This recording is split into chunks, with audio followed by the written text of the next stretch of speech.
राज्यात शांतता नांदावी आणि राजकीय पक्षांना मुद्द्यांचं गांभीर्य लक्षात यावं या हेतून आपण यात्रा सुरू केल्याची भूमिका प्रकाश आंबेडकरांनी मांडली होती।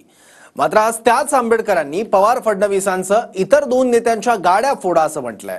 दुसरीकडे जरांगे यांच्या भाषेवरूनही काल परवा वंचितनं मांडलेल्या भूमिकेतही बदल झाला का अशी चर्चा सुरू आहे। हम लोग अपनी यात्रा निकाल रहे हैं, यही उद्देश्य है कि जो एक तरीके की दंगे की परिस्थिति जो बन चुकी है उसमें दंगा करके ये सवाल हल नहीं हो सकता है।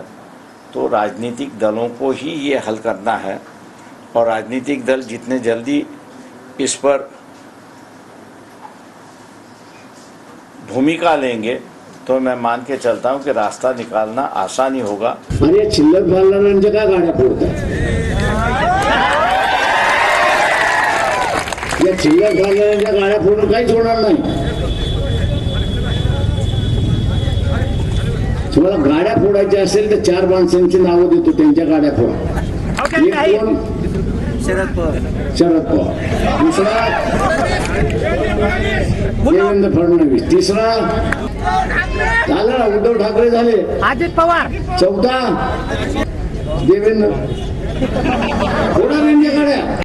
पण यामध्ये जरांगे पाटलांची भाषा असेल किंवा ज्या पद्धतीनं ते वक्तव्य करताय कुठेतरी भाषेचा स्तरही खालती जातो, याकडे तुम्ही कसं बघताय? जरांगे पाटील में बेसिकली गावरान आहे, त्याच्यामुळे त्याची भाषाही गावरान राहणारच।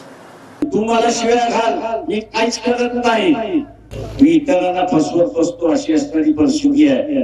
आणि म्हणून जरांगे पाटील आणि देवेंद्र फडणवीस यांचं भांडण नाही तर ही एक नौटंकी असं मी त्या ठिकाणी म्हणतो की याला शिव्या घालायचा आणि यांनी ओबीसीला येऊन सांगायचं बघा आम्हाला किती शिव्या घालतोय, तो कुठल्या भाषेमध्ये काढतोय, तो असणारा कमरे खालची भाषा वापरतोय, ते काय शोधतं का त्याला?